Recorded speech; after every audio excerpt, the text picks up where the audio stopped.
Assalamu алейкум, туғандар, амансыздарбы? Біздің Араван жергесінде тұрабыз, полония бойынша. Кішкене информация беріп қойын дедім. Біздің Араван жергесінде полония жақсы өседі екен. Бұл жерде менде 3 түп бар.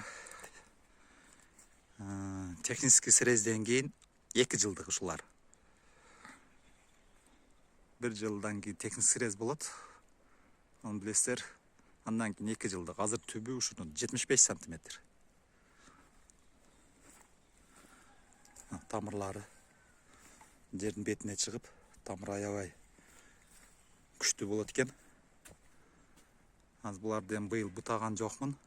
Жазда бұтаймын бұйыл мына. 2 жылдық биіктігі где-то 20 метрге жетпесе керек. 17-18 где-то. Анан бұл өсімдікті дағын полонияны біз кішіне қаламчеден көшіп әрекет қылдық.